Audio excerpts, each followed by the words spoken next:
You know, the remarkable thing about this tournament, 48 players are left in out of the original 256, and we've still got 25 countries represented, just underlying the international nature of this US Open. And what a fantastic logistical effort it's been to get the whole thing on. Absolutely. We were talking about it last night, just how international it's really become. So many great players from all corners of the world. Here's one right now, set to break, Billy Thorpe. They love him stateside. Phenomenal bank pool player, great rotation player as well. Looks like these have dressed up nicely in rack 1. 4-6 is a little tricky.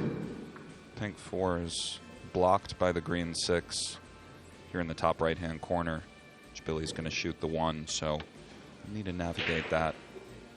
Try to get an angle on the 3 to possibly manage getting a shot in the 4 cleanly. If not, he can play the combination, but a little bit tricky. Losers bracket action here, Phil, so they're truly playing for survival. Yeah, the wheat is being very quickly sorted from the chaff now. We started out with 33 tables around this vast arena. Just 8 remain.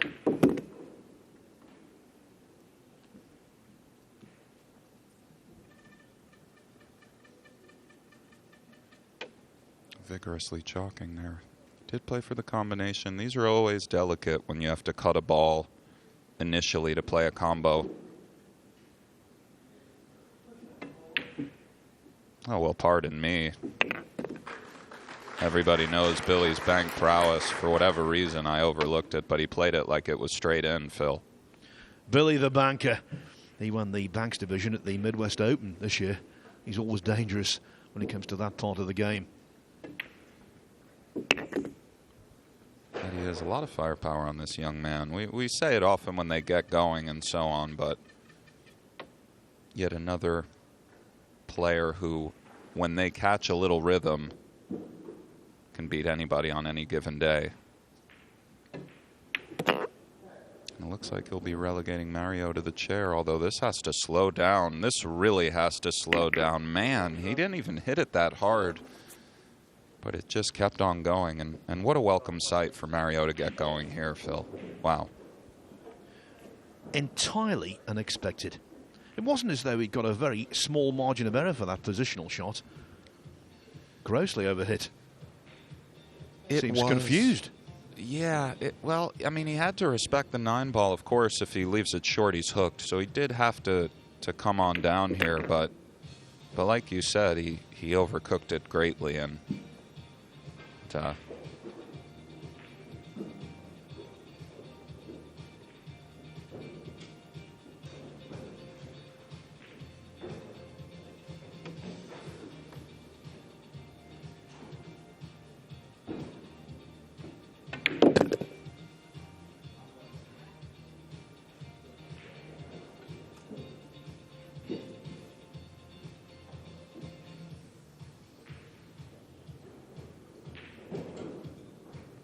not rushing in,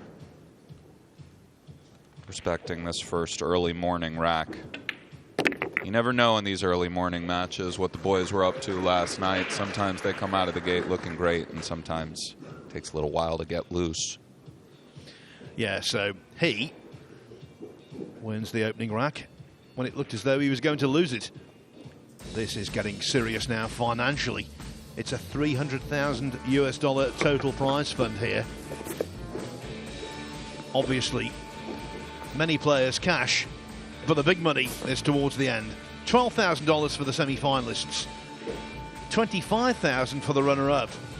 That's consolation because they would be bitterly disappointed at missing out on capturing this most prestigious title, and a first prize of $50,000 US. Of course, from the last 16 onwards, it is single elimination.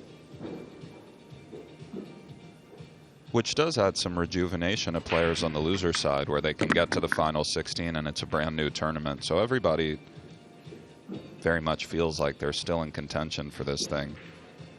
And that first prize is beyond even the actual dollar amount, with sponsorships and prestige and and so on. Being a U.S. Open champion is a lifelong kind of title. I'll tell you what, his practice break earlier, Phil, looked phenomenal. Let's see if he keeps it up in the match.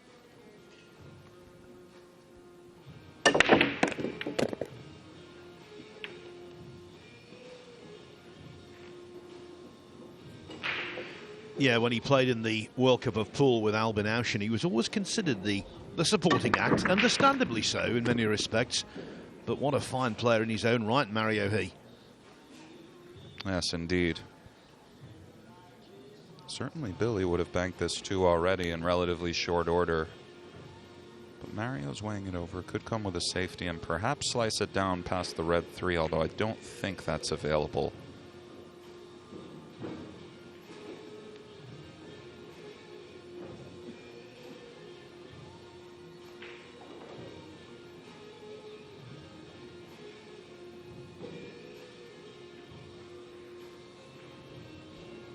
There you can see on the back of his shirt, they call him the Panda.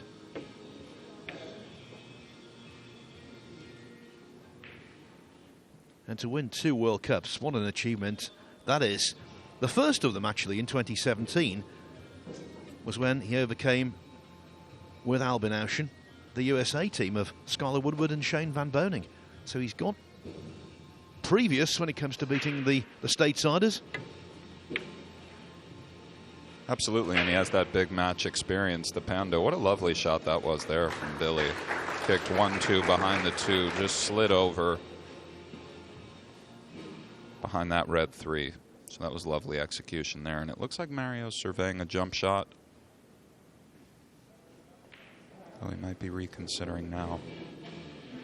Perhaps 2 rails between the pink and the 9. Or maybe above the pink with a lot of spin into the bottom rail. Not clear cut, though. A very tricky kick here.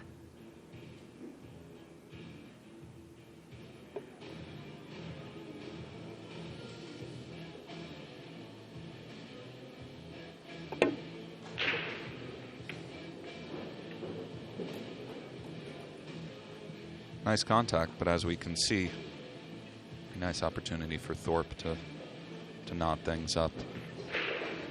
The purple 5 is somewhat precarious with the 8 next to it, so he'll have to try to secure position.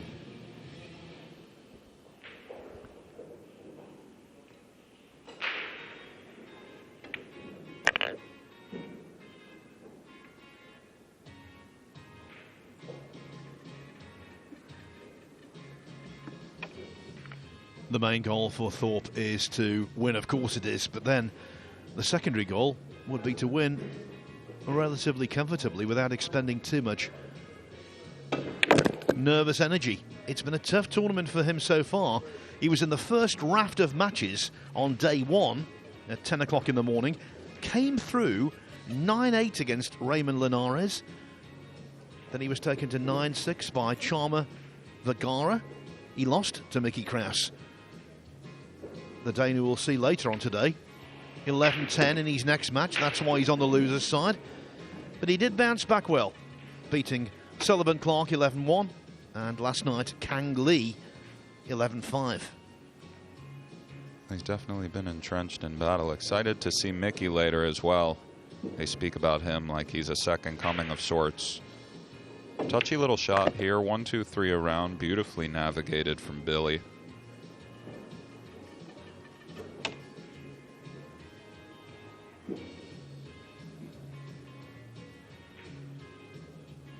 Slightly unorthodox for Thorpe, if you notice on his backhand. He tends to have his index finger off of the cue. Everybody has a different style and such. That one's fairly rare.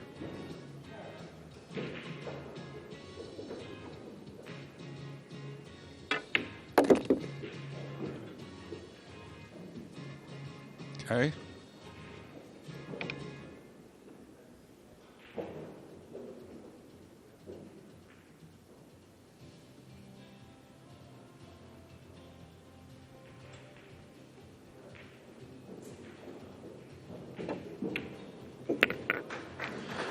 with the cue ball so close to that middle pocket, there was just a grain of doubt as to whether he would pot it, but in it went anyway, and with that, Thorpe equalises. So 8 matches currently being played all around this arena. Over on table 2, it is Eklund Kachi, defeated last night by Darren Appleton, up against Shea Chia Chen from Chinese Taipei. Chen has won the first rank, by the way, there. Now, if you want to see that match, it's available live on the Matchroom YouTube channel. And what a great match that is. I mean, Kachi is among my personal favorites to watch. And his opponent is, you know, considered to be just extraordinary. So that's a hell of a match on the loser side. He was telling me earlier this week that his younger brother, who's 15, I believe, is a whiz when it comes to snooker. So we'll have to watch out for him. Man after your own heart, Phil.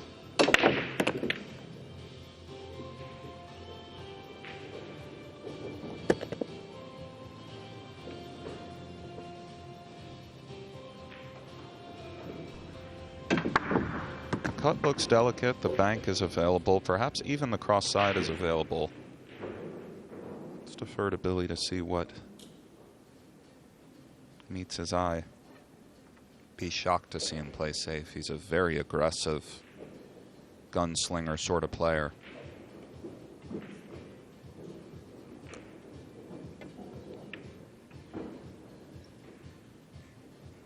But with a delicate touch, he does play safe. And not sure if he left the right edge of the one to perhaps thin it. If he didn't, well, from this angle we can see that he didn't. Perhaps 1-2 rails into the one, just trying to create some space.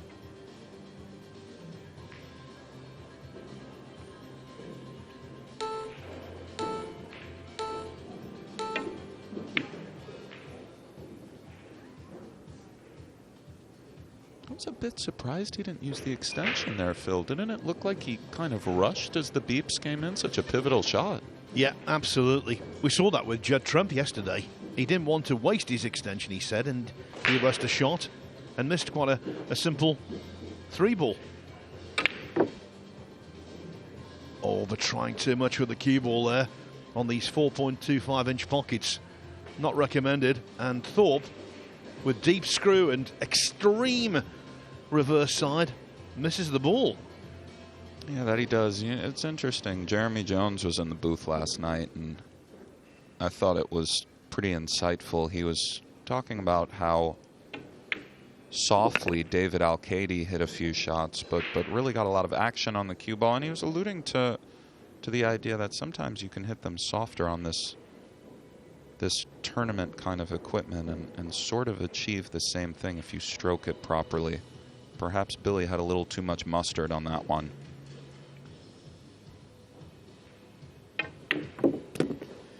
It's like the old joke about comedy. It's all about timing.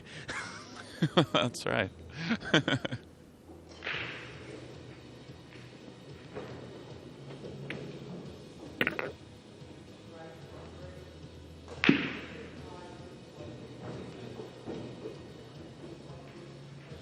Ever so slightly awkward here, should be okay. Has to mind the 8-ball with his shirt.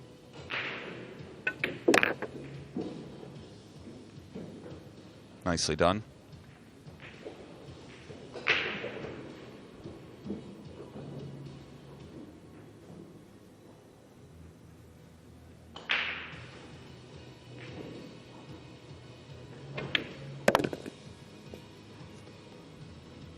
Very dependable cue action, Mario He.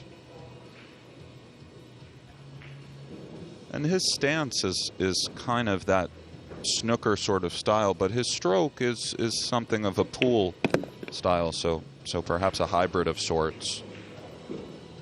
Yeah, very perceptive, Nick. I always thought that. Best of both worlds. And he's the best here so far. Very early days, of course, in this race to 11, but Mario He looking good, particularly in that rack, and he leads Billy Thorpe 2-1.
Day 4 of the US Open at the Harrah's Resort in Atlantic City is underway.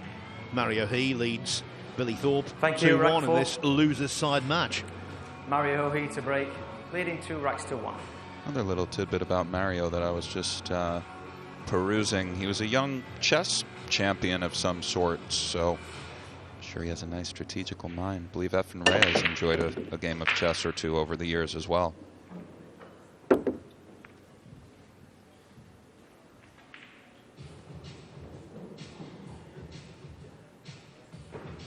Normally at this time of the day, I'll give you some of the late night news from last night after we came off air. So, some interesting results. Daniel Schneider from Switzerland defeated Chris Reinhold, who played in the US Mosconi Cup team last year, 11-6. Alan Roland Rosado from Puerto Rico, in the end, defeated Earl Strickland 11-1, would you believe? Warren Kiamko defeated 11-9 by Skylar Woodward. Push out called.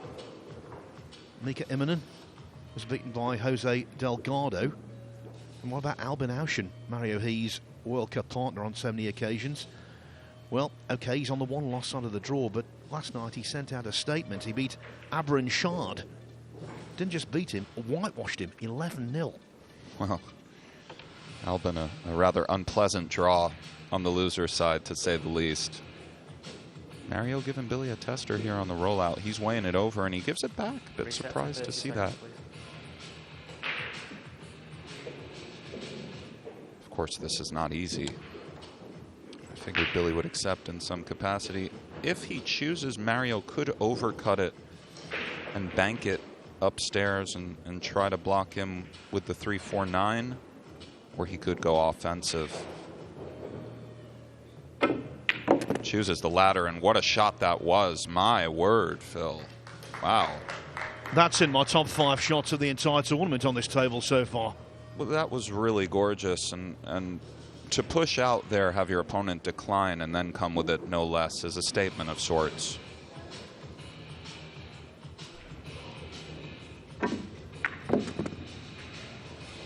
That was just superb.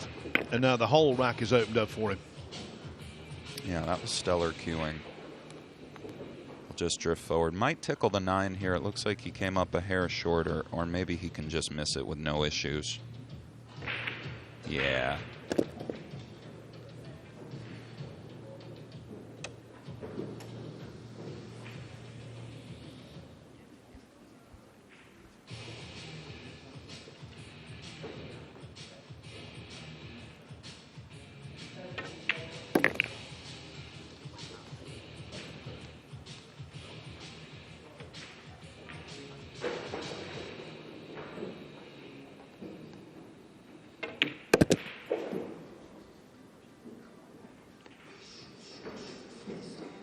Initial impression would lend credence to the idea that the Panda isn't really looking to go home just yet.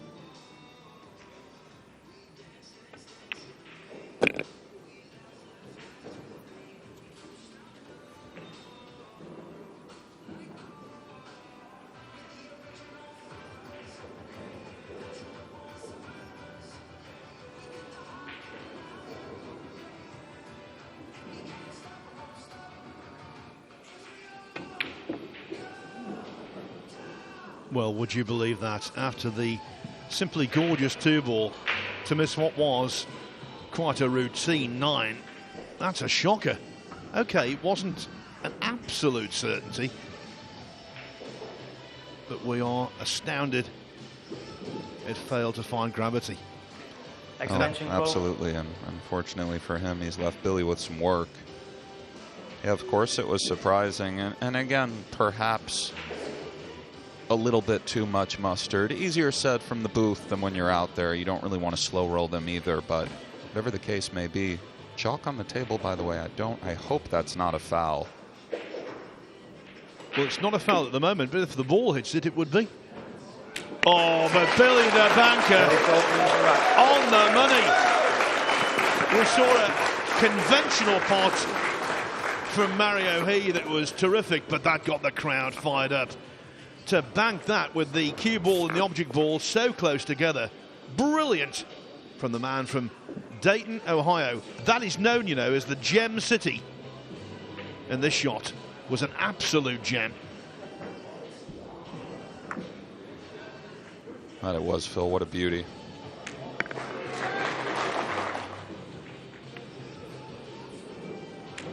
And that will make Mario He feel even more sore than he was when he originally missed the 9-ball.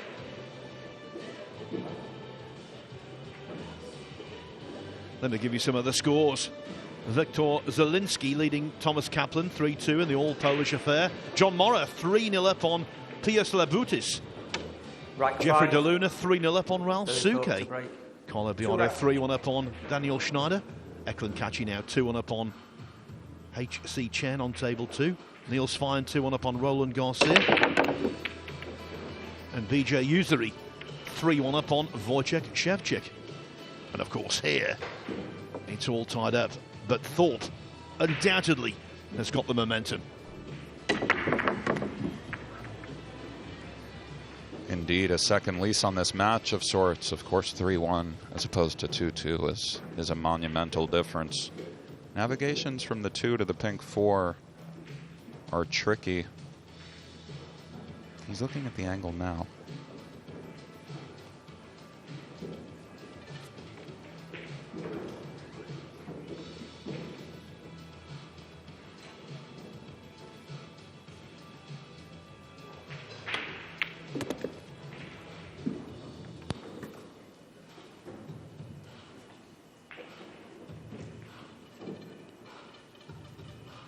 It's a bit awkward if he pulls it back with right-hand spin beyond the 7 on the north side of the table from which he stands. He might be coming sort of 1-2 and into the pink, flirting with contacting some of the balls. Had the beep breathing down his neck just as he started stroking and mishit that one quite badly. Perhaps Mario can regain a little momentum here. Yeah, chuntering away under his breath. I think the beep might be replaced by a bleep if we could hear him.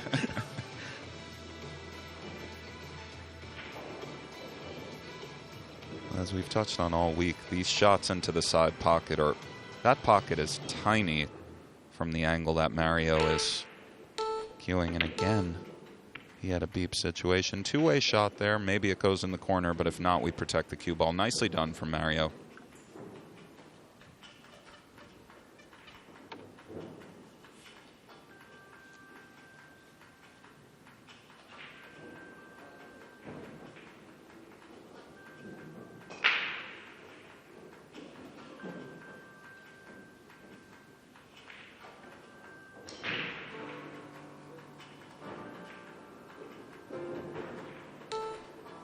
Extension, please. Just to clarify, it's a 30-second shot clock, but in each rack, a player is allowed one 30-second extension, and Thorpe has employed his extension there.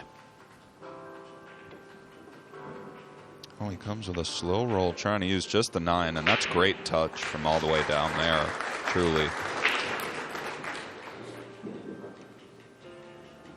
Let's see Mario put that chess acumen to work. Strategical part of the game, just as vital as the power. Looks like he's coming 1-2, perhaps even giving the 9 a little bit of life off of the 2. It's a nice attempt. He was trying to come just north of the side and nestle it behind the 8 by the pink. Unfortunately, it caught the point. And it does look from our vantage point like he can squeeze this past the green 6. And if he can, he'll be on his way. Although it's close.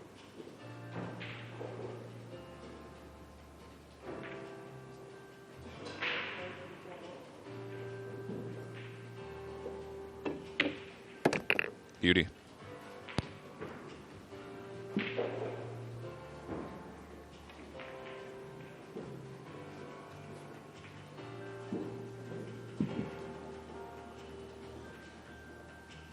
Slightly steep.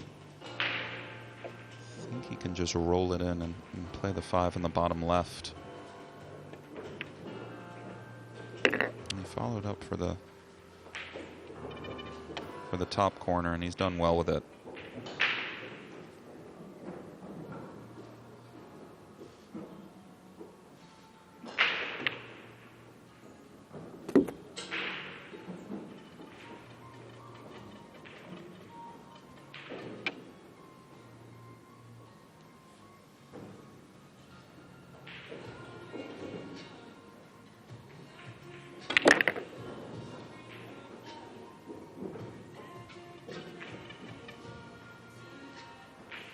Pretty cue action there.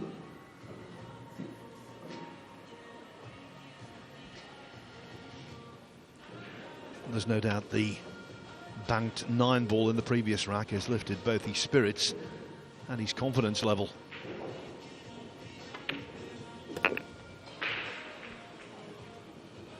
Without a doubt, and he'll just show this 8 to the 9 the proper respect it deserves, and if he handles this, he'll slide into a 3-2 lead. Or 3-1 deficit seemed all but foregone.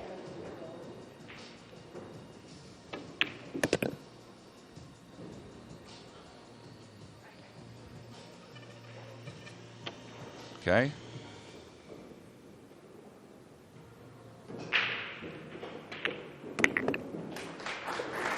Billy Thorpe wins the right. Billy, 3-2 ahead. What a turnaround. That missed 9-ball, they come back to haunt you at this level. They really do.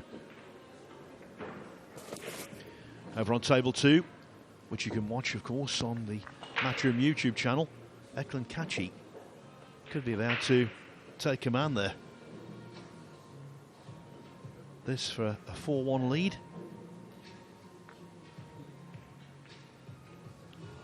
The recently crowned world 10-ball champion depositing the 9-ball. Albania 4, Chinese Taipei 1. By the way, what a story. Jeffrey De Luna, we saw him win last night against Alex Pagulayan, 11-0 without Pagulayan potting a ball. Well, he's gone 4-0 up on Ralph Suke this morning. Yeah, De Luna's a scary sort of character to encounter on the pool table when he gets going. Right 6. Kachi, who we just saw take a 4-1 lead, is in everybody's discussion of perhaps the best player. Thorpe set to break. Watch that 6-ball flies in. The 1 banking around 1-2. Looks like it's setting up nicely. The 2-5 though have congealed on that top left-hand rail, so he'll have to figure out navigations. Looking at it now, the combination looks available, but position is delicate. You need to get somewhat close to these sorts of shots to be able to manage the situation.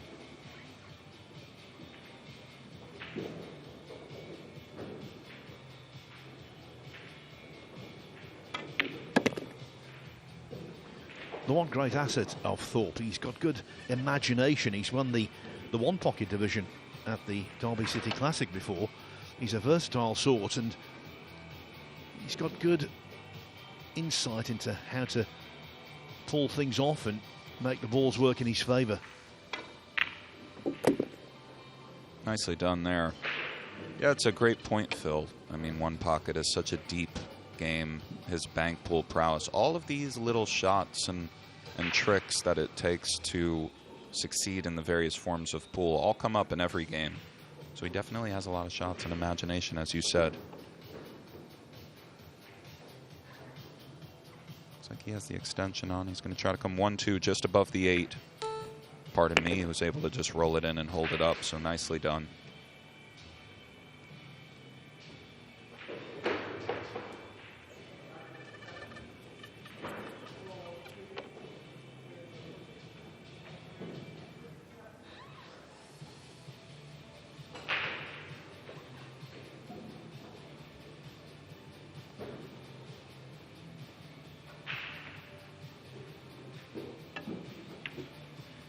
He's overcut it. Well, in the world of snooker, that's what we call a really horrible snatch at the shot. It was so obvious. The shoulder went into it. Just got too nervous. Well, whatever the case may be, Mario very much looking to clean these up and nod this matchup at 3-3. Nicely done there. And lest we forget, he's looked very good this match outside of that bobbled 9-ball. This is dicey. I think he's fallen straight on the 7, so he'll have to apply backspin and just miss the 9 to play the 8 in the top right corner, I believe.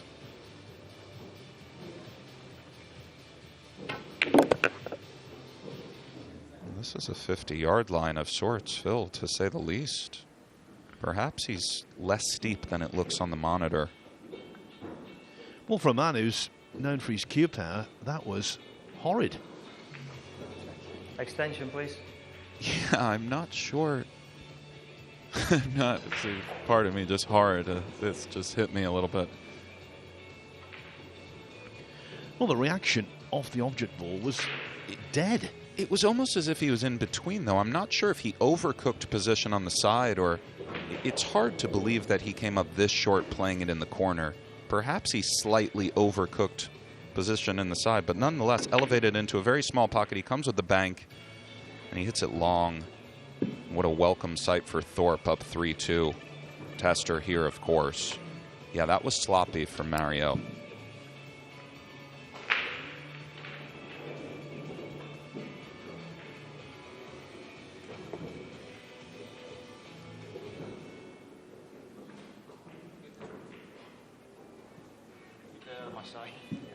Not exactly sure what happens with the clock Extension, here. please. Extension used.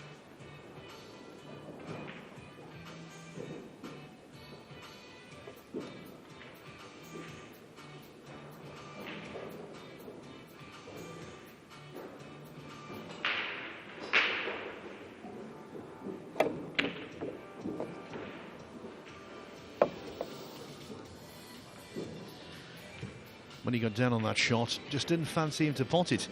I think the previous miss was still up there in the brain. Early morning matches, loser goes home, traveling from far away to get down here. They're feeling it out there, Phil. Let's see what Mario comes with. Oh, he put a beautiful stroke on that, a kind of punch, but commitment. And it's 3-3 here on the boardwalk. Mario, he wins the match. Yeah, Billy the banker gets a taste of his own medicine. Right now, picking the winner of this match is a very tough task. Both have made mistakes. Both have pulled off some really good shots. There's absolutely nothing to choose between them.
We're on the famed Jersey Shore here in Atlantic City for the US Open. It's day 4. Mario He to break. And we are seeing at the moment a 6th round losers match between Mario He and Billy Thorpe. 3-3. All kinds of stuff going on. Nothing definitive yet to provide a clue as to who will remain in the tournament, who will depart. Yeah, I mean, Mario's break has looked awfully scary. Corner ball flies in, 1 cooperates, 1, 2, 3 around with beautiful control of the cue ball.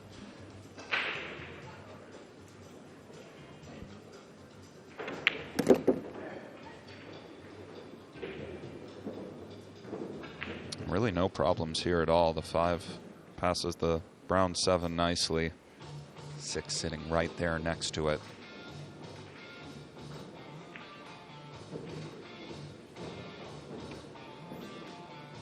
Just needs to bear down here, focus, and kind of settle in.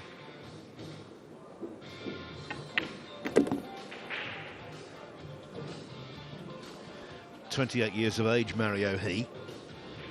He actually reached the final of the European 9-ball championship as a teenager, and the following year won the European 8-ball event. He's won 4 times on the Euro Tour, which is no mean feat. In the top 10 of all-time winners on that very competitive circuit. And he's one of those players, if he did break through, although it would be a mild surprise, it wouldn't be astonishing. Absolutely, he's got it all, the firepower, the finesse, and as you said, snapping off tournaments as a teenager speaks for itself. Top 10 on the Euro Tour, full of so many great players. There's a lot of players like that who if they sort of get going and break through, they could really come into their own. Only 28. Nicely done here. And there's another dynamic for Mario He. We've talked about him winning a couple of World Cups with Albin Auschen. Well, his place in the Austrian team alongside Auschen is no longer absolutely guaranteed because of the rise of a certain Maximilian Lechner. Yeah, so playing for more than just this US Open, but future matches and so on. Hesitating here because the angle's quite awkward. Trying to decide whether he wants to go low and manipulate the angle somewhat, or perhaps high with some right-hand spin to follow it out 1-2. Or maybe even just pull it back and accept the 9 uptown. Does come with the 1-2 spin, and he's handled it beautifully. Looks like 4-3 for Mario.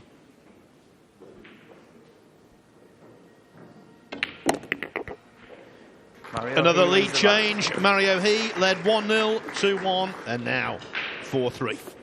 Let's go down to Cole Boys in the arena. Yeah, cheers, Phil. I'm right in the depths of the arena. Just on my right, we've got 4 tables in action. On the opposite side of the arena, there's 3. And, of course, the TV table, which you guys are watching. Just on my left, all the players from the next round are warming up. But there's a different feeling here today. We've got a good crowd in, but you can really tell the big-name players are playing. It's Judgment Day, and you can just tell that all the top players, it's the final day. The winners, guys, one more match. 2003 champion Ralph Souke, he's playing Jeffrey De Luna. Jeffrey De Luna played awesome last night, and he's keeping it up. Eklund Catcher, he's flying in his match, boys. You can definitely tell the pressure is on. Back to you, Phil. Thanks, Cole. Well done. One story we have to tell here, you know, as we see Ralph Souke there, who's one of the all-time greats of this sport. Make no bones about that. Rack 8. Mario He to break, leading 4 racks to 3. One story we have to tell is about the international composition of the players left in. As I've said before, 25 nations represented as he sets himself up for a rack win. The USA still have 5 players involved, Nick, but they are joint most successful so far in the tournament. What about this? Poland still has 5 players as well. The Polish contingent is, you know, really no joke. I mean, I think we all kind of have come to know this. And yeah, the international prowess just globally just speaks volumes to how popular pool still is. And remember, this is one of the most widely played games in the world. So when you see the best players in the world, they're truly the creme de la creme. Everybody has hit balls before in their life. So many people play. But to get to this level takes a lifetime. Nicely done there.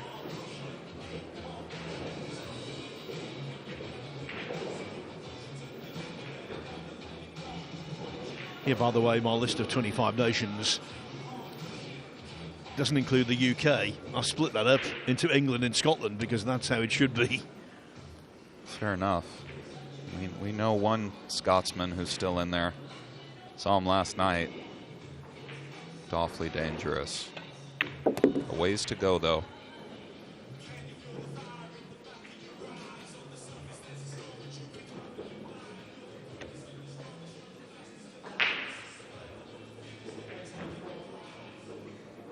And the resurgence of Darren Appleton, too, seems to have found it.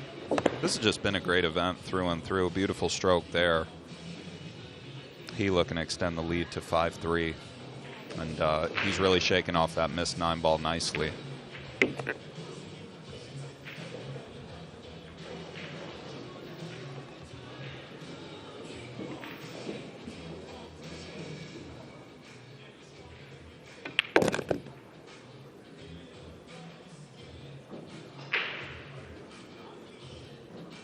He's not going to miss this one, barring a skid. You're right, by the way. This is the sort of skid territory type of shot. Not a good feeling. But yeah, you're not going to skid it when you hit it like that. He wins the rack. Yeah, so Mario he did miss that 9-ball, but I think more importantly, in the 6th rack when he was getting on top, Billy Thorpe missed 2 balls. He should have potted. It's all turned around. The Austrian now on top. There is the distinctive cue action of Ralph Suke. He does everything so methodically, not just on the pool table, but in life. He's so well prepared for everything, plans thoroughly. And he is so hard to beat even now. What a career he's had. 6 times he's won the World Pool Masters. So many other accolades as well, of course. Hall of Famer, rightly so. But that particular shot, it didn't work out. He hooked himself on the green 6-ball, but what a recovery. Mario Heat to break. Just as you were speaking about his all-time standing in the game, he did not fail to disappoint. Nice guy, too, Ralph. Let's see if he can remain offensive here, Mario. The cross-corner bank to possibly spin down to this bottom rail and out might be available or might be a touch steep. The one into the side looks precluded by the 8, although it might have some life, perhaps even off the 8, although it looks like the 8 is accompanying too much of the side pocket. And of course a plethora of safeties are an option. He's looking at it now. Maybe even just nestling behind the brown 7. Take a lot of finesse for a shot like that, though. Have to miss the point, too, if he plays that. The way he's cueing, he might be banking it. He does come with a safety. He's done pretty well with it.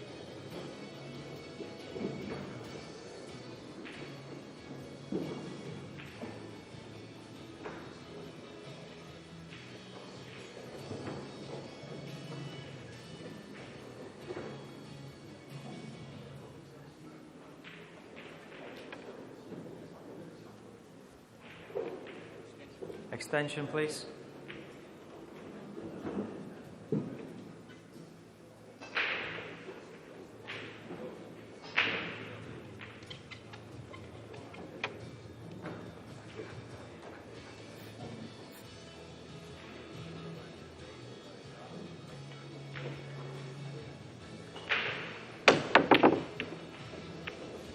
Goes upstairs, and he has left a pocket for the 1, albeit not easy.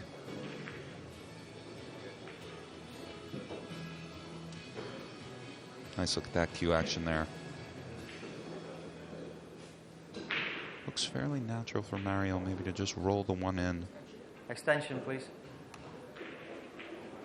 Hit the rail and off to center some odd table. Just doesn't want to flirt with getting hooked behind the pink after this. And of course, pocketing a shot such as this is far from easy.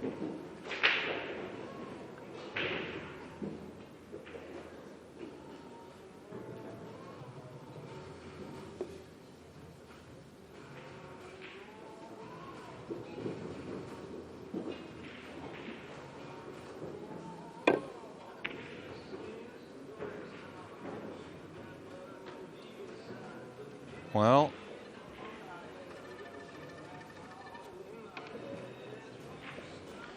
didn't get the pod, didn't get the cover, Nick. Indeed, Phil.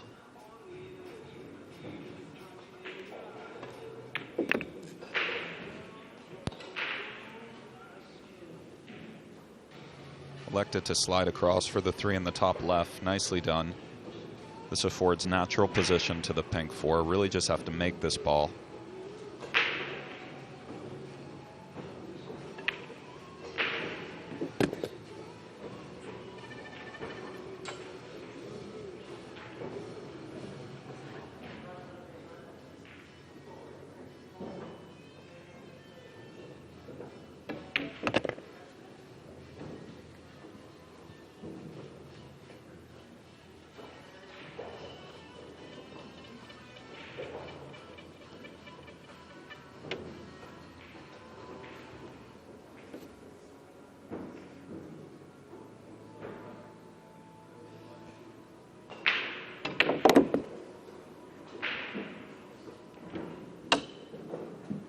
Well, that's a bad error there, Phil. Well, that happens when you try and put a lot of topspin on the cue ball by digging in unintentionally and hitting it too low. Watch the 8 ball. Watch the 8 ball. That's not going to do it. And what a nice sight for Mario. It was all but foregone that it was 5-4 upon us, and now it looks like 6-3, and Billy's disgusted right now.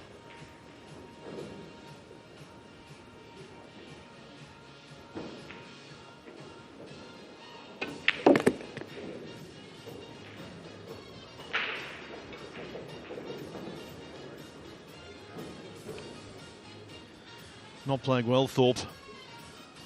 And bear in mind, he looks set to double up on the American, even though he missed that 9 ball. And for a short time, it was looking as though Thorpe might take command.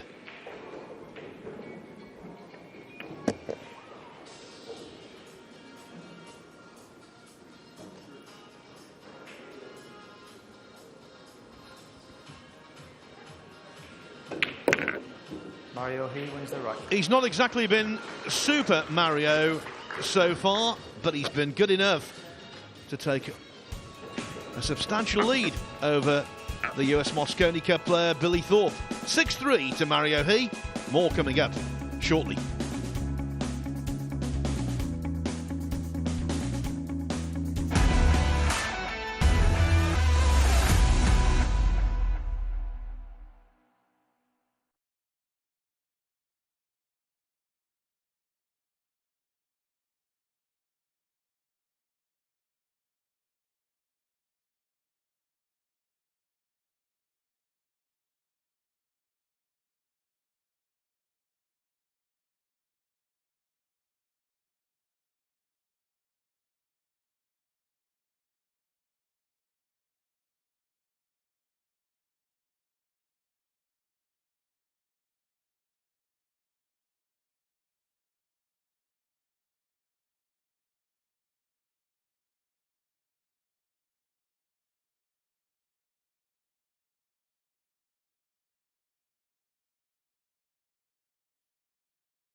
the outlook isn't too clever at the moment for Billy Thorpe, not playing well.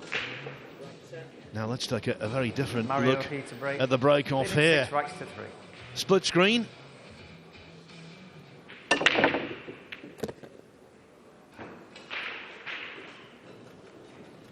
Mario knocks in a ball, and we get to see both the player and what he's achieved. Yeah, lovely shot there. We haven't seen the split screen yet on the break. And he continues to just break the balls very well. I mean, he controls a cue ball so nicely, makes one consistently, and, you know, it's indicative of what it takes to get to this top level of 9-ball. Obviously, the break is incredibly vital. He shook his head just now, inferring perhaps the 2 does not fit past the 8, or if it does, it's a snug fit. Half a pocket into a 4 1/4 inch pocket is daunting. Yeah, it's not available. If that's the case, he's weighing whether to play the combination or play a safety of some sort. Does come with the safety, and we can see not only the execution but the mind there from Mario as well. Seems to be a sharp kind of player. Talking about sharp, what about Eklund Kachi on table 2? You can see that on the Matchroom YouTube channel, by the way. All of the matches on table 2. He's 9-1 up on H.C. Chen. Yeah, great shot there from Billy. Little kick and stick with the side spin. Kachi is just an animal. I mean, what a remarkable player. So poised, too, for how young he is and so on. But just his raw firepower plus the finesse. I mean, he just has it all. If you haven't watched him play yet, make sure to do so. Yeah, and all the more remarkable coming from a country without any great history of cue sports achievement. Yeah, I was just thinking that. I don't remember an Albanian player making this much noise on the scene. Jumps over the 9. Cue ball is traveling. He needs this to slow down. And it doesn't look like it will, Phil. So a nice opportunity for Billy. Yeah, and Billy Thorpe's support crew silent for much of the last 20 minutes or so, giving some encouragement.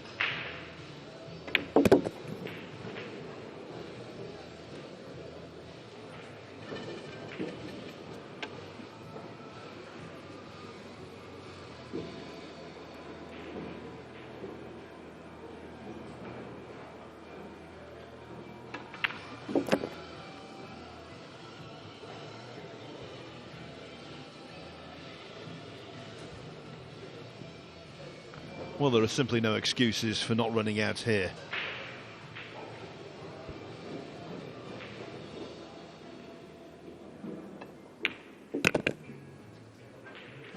Likes to play the 5 in the same pocket as the pink. A little bit closer to the rail than he would have liked. And the middle side pocket is in play if we just come with a high ball. So bit of delicacy, but he should be fine to just kind of stun over, maybe elevate slightly, a little more than slightly, and just punch it over for the 6 in the middle.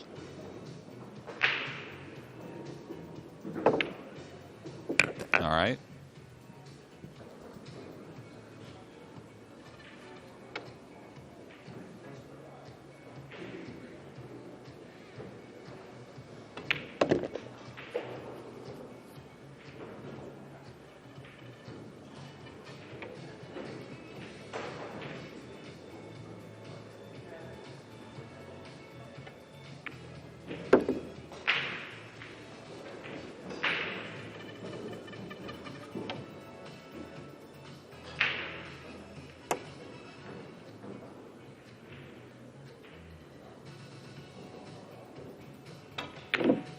Oh, my.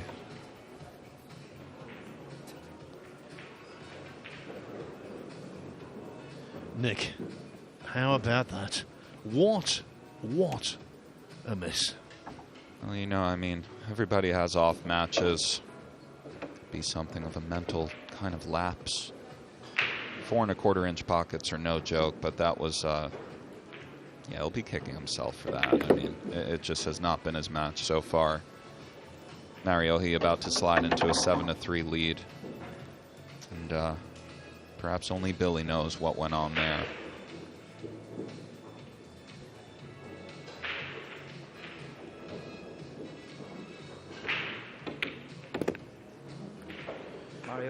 The 8 ball somehow, don't ask me how, went astray.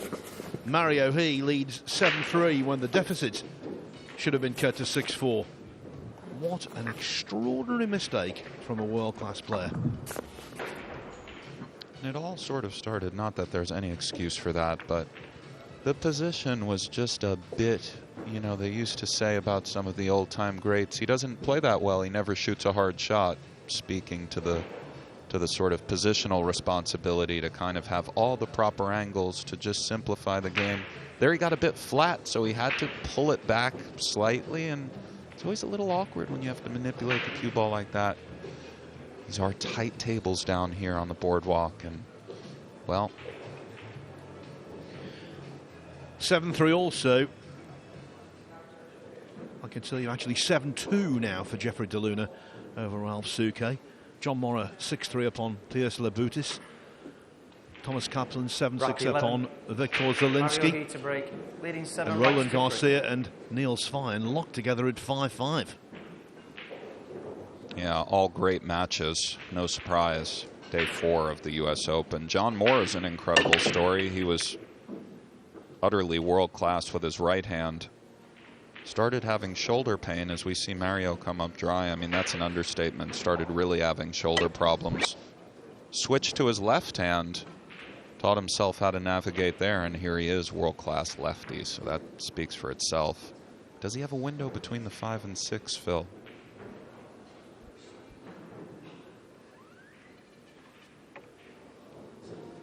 Even when you can't see, you don't look at the table, you look at the player. And that normally tells you no. He's trying to curve it in ever so slightly around the 6. And he hit that well, but not well enough. He once again has a nice look to extend the situation, and we can feel the frustration from Billy.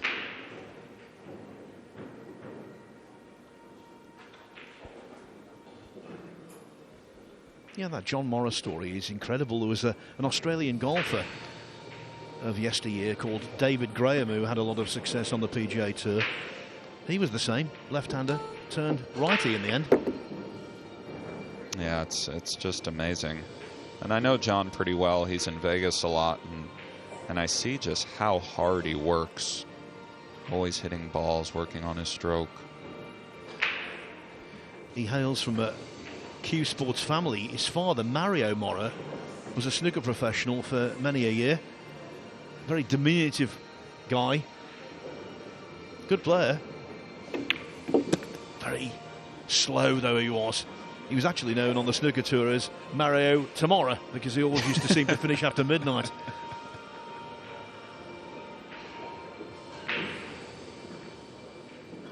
He's looking at it now. It looks like after making the 3, he'll contact the brown 7. Perhaps apply a little left-hand spin and come 1-2 rails off of the 7 to play the pink in the side. Or maybe even 1-2 around to play it in the same corner. Let's see. There's that left-hand spin. Pretty little shot there.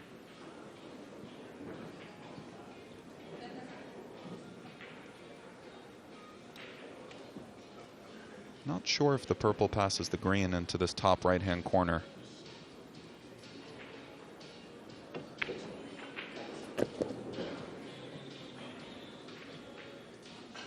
Believe it does, or else he's underhit this one badly. He's looking at it now.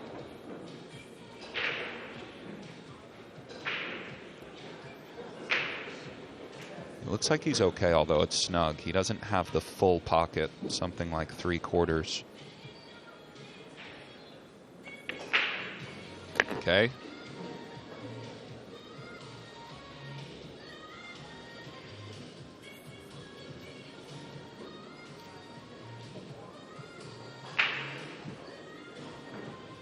Mario's an extremely steady player.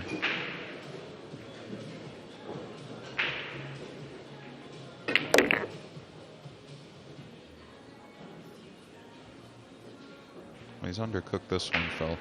We'll have some work cut out for him. That's been undoubtedly the pattern of the positional play when it's gone astray in this match for both players. Far more often than not, it's been undercooking. This is not easy. A nervy one. Very nicely played there. That was a nervy one, Phil. And he'll clean these up to extend his lead to 8-3.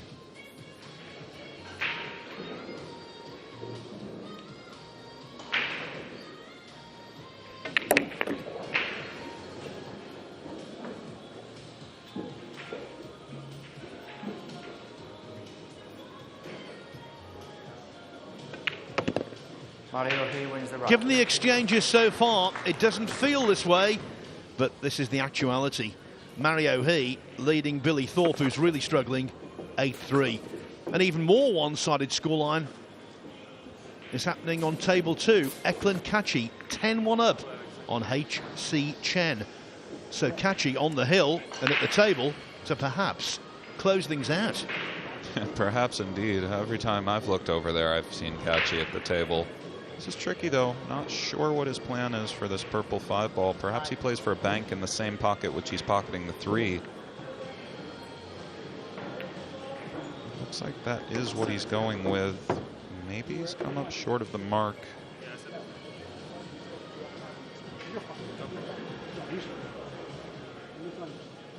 Safety of sorts is forthcoming.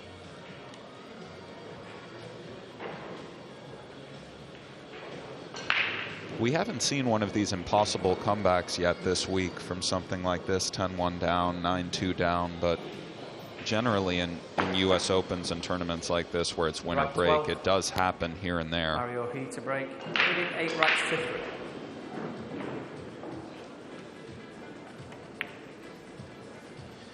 Yeah, there's always a heartbreaking comeback lurking around. Yeah, nice control there from Kachi. 5-ball down for Mario. Navigations from the 1 to the 2 is tricky. We'll keep on the split screen until the conclusion of the rack on table 2, which of course might be the decisive rack.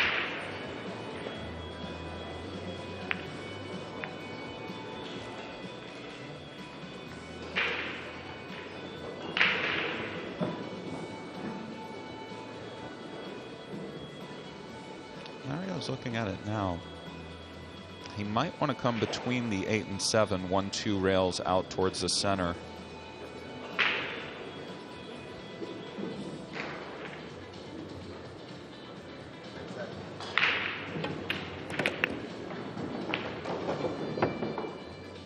Nicely done, and as you said, Phil, it could be all she wrote for Chen here at the U.S. Open.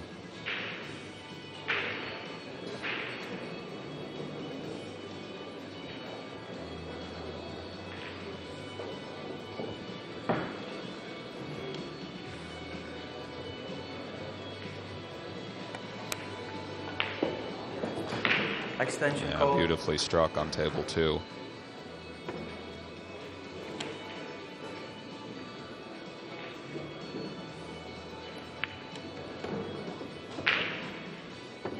Eklund Kachi winning that World 10 ball really boosted his Mosconi Cup hopes.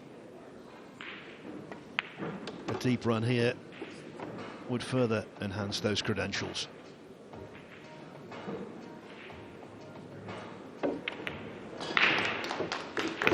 Nice little twist back there from Mario. Yeah, and on table 2, the first result of the day is in the books. And talk about comprehensive. Eklund Kachi defeats Shea Chia Chen by 11 racks to 1. He now awaits either Roland Garcia or Niels Feijen. Currently that match is 6-6. And speaking of that Mosconi Cup, it just seems impossible to leave the kid off in terms of not only accomplishments, but just raw playing strength. Seems like the European team has great camaraderie as well.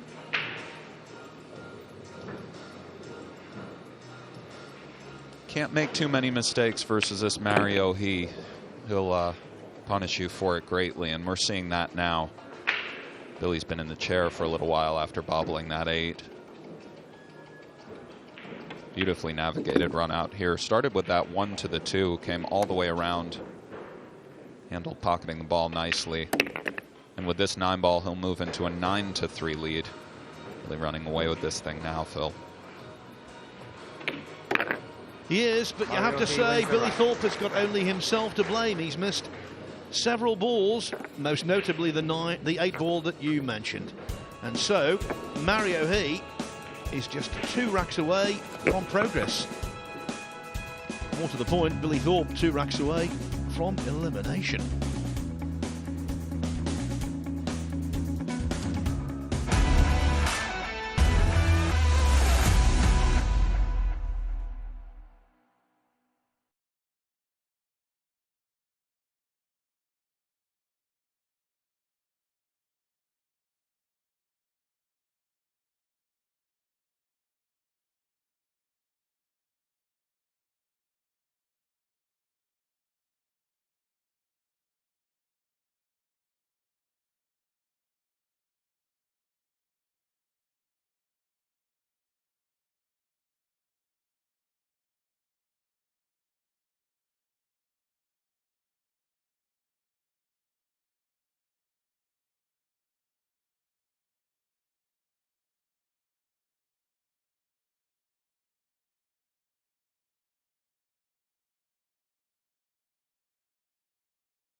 We've just seen Eklund Kachi win 11-1 over on table 2. Next up on table 2, by the way, which, just to repeat, is available on the Matchroom YouTube channel. Next up, it's Judd Trump against Jason Theron from South Africa.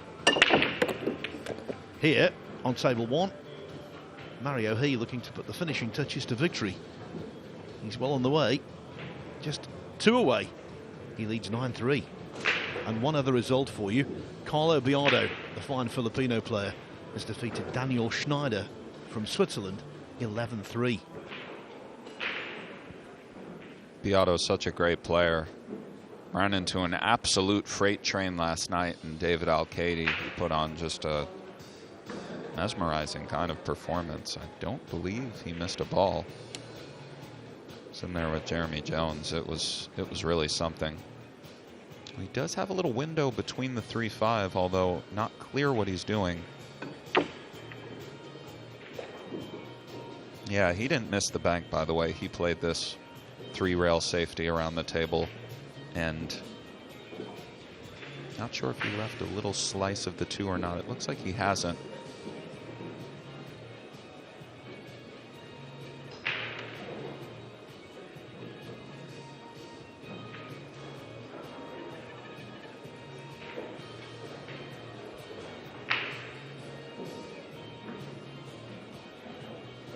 Looks like he's trying to come 1-2 behind the 2, I believe.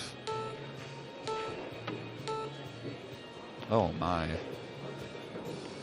Foul stroke. Ball in hand. For someone of his prowess, we know he was trying to flick off the 2, not make a full Not a contact. problem. Had he wanted to hit the 2 anyhow, he would have done so.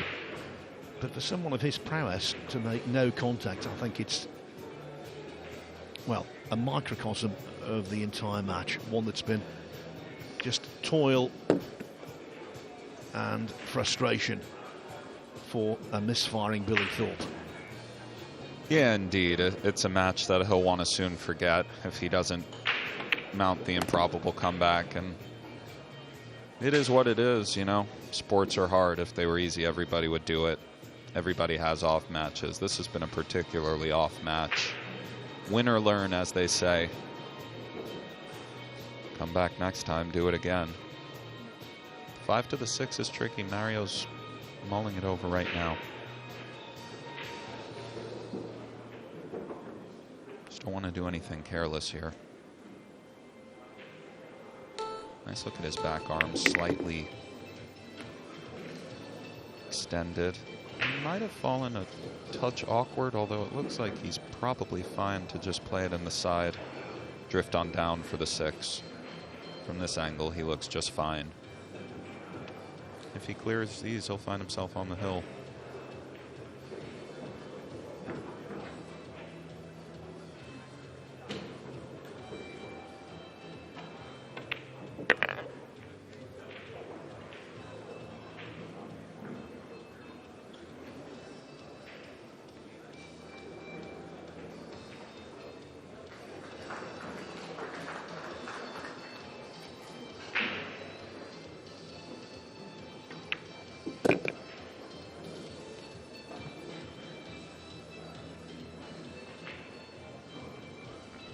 Yeah, for all of Billy Thorpe's errors, we shouldn't forget the fact that Mario He has played a pretty solid contest here. He did miss the 9 ball on the verge of leading 3-1. That was a temporary setback, but by and large, I think he'll be happy. Mario He wins the rack. Whether he's happy or not, he's certainly on the hill. He's leading Billy Thorpe by 10 racks to 3. And the American contingent could be shrinking significantly, because I can tell you BJ Usuri has just lost to Wojciech Szewczyk 11-4. So while the pole remains in the tournament, BJ goes home. This is the run so far of Mario He in this tournament. Started off with wins over Bill Smith and Michael Mattia, then a really good result against Skylar Woodward. But against Francisco Sanchez Ruiz from Spain, he was stopped in his tracks. Recovered well this morning, though. As for the torpedo, Billy the Banker, it's been a tough tournament from the word go. He beat Raymond Linares 9-8. That was in the very first segment of matches on day 1. Back against the wall right from the start. He lost to Mickey Krause to fall onto the loser's side, and now he's on the brink of Rack total 14, elimination. Mario He to break, leading 10 racks to 3. And I agree with your assessment there, Phil. Mario's actually played a very good match outside of a few. Of course, he'll wish he had back. Nice shot of that split screen again. 7 flies in the corner ball. Looks like the 1-2 have tied up. I don't believe the kiss is on. The one off of the 2 looks like it's missing high, so got to see another safety of sorts. Mario's style is such that when he gets going, he kind of makes it look easy. He almost lulls you to sleep in a good way. It's almost as if you start to forget how well he's actually playing, in a sense. It's very methodical, but not slow, but just composed and in control and so on. Nice player to watch.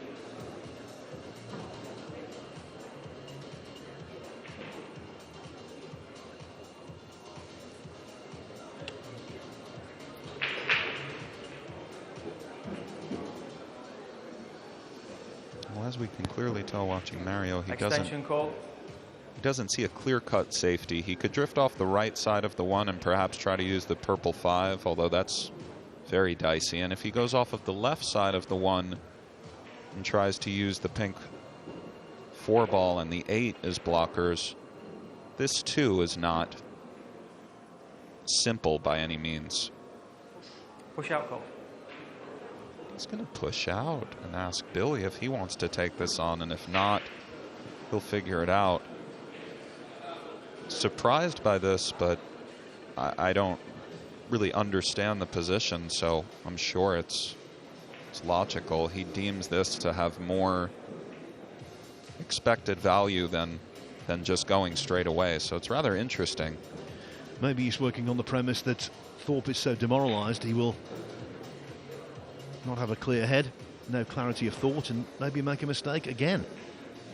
Perhaps he is, Phil.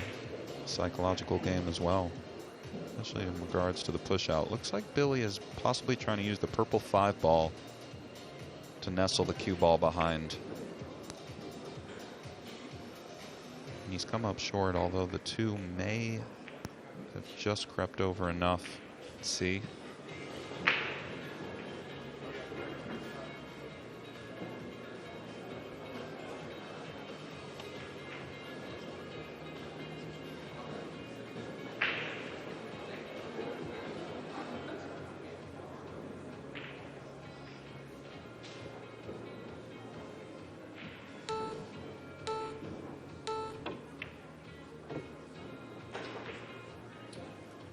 Foul stroke.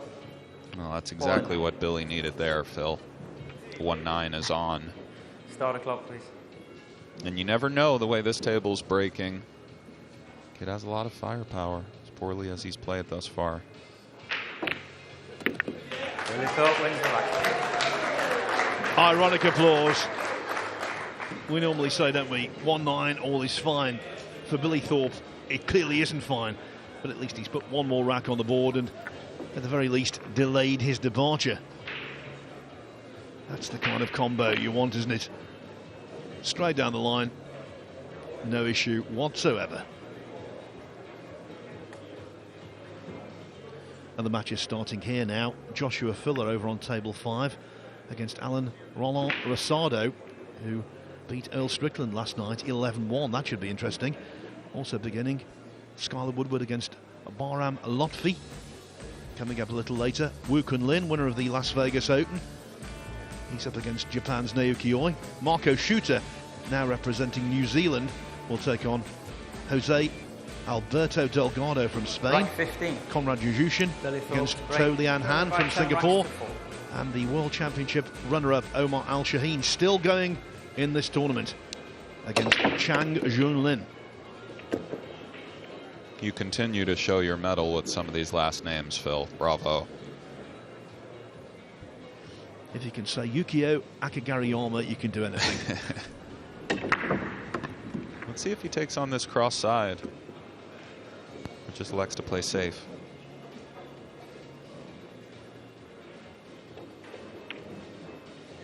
Looks like the latter, and he's done well with it, awfully close to the red 3.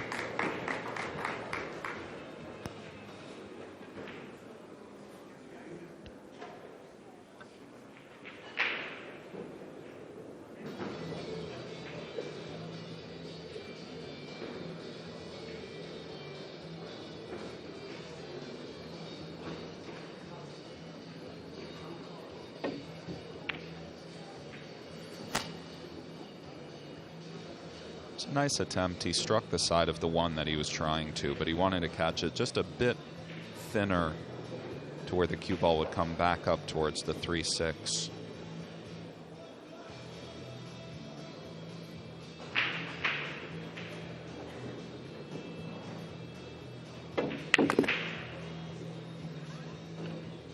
Nicely done there.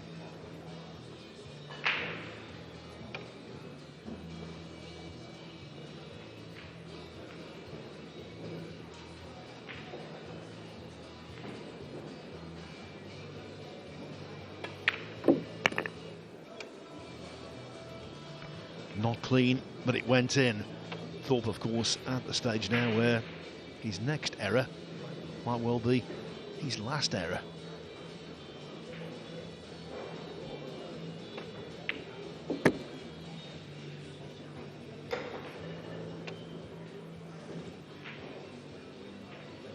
problems here. We just want to appreciate the path from the 5 to the 6 and try to make it as simple as possible.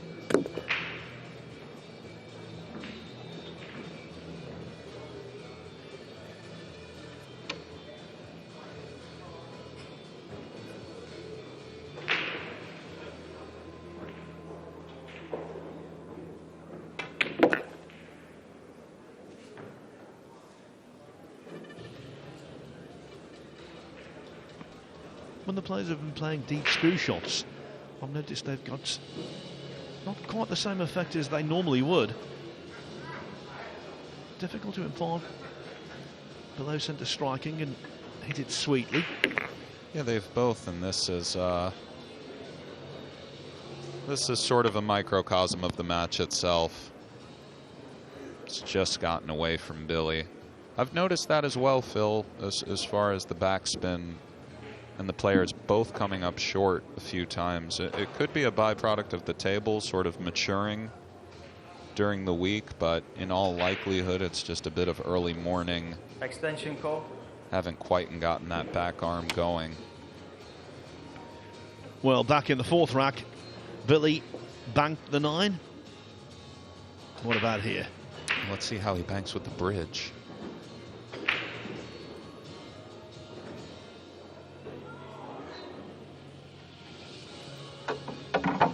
The only good thing about that shot, he's got distance between the 2 balls. And I'm trying to be optimistic on his behalf. Extension, please. Glass half full sort of chap, Phil. But you're right. There's a lot of distance here. And again, 4 1/4 inch pockets are very tight. He has no room to hit the rail in any capacity. He'll need to strike this cleanly into the center of the hole. And this is for the win to move on in the US Open. Beauty. Mario He wins the rack. He's the man.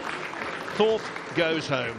Mario He taking advantage of several mistakes from his opponent in that one.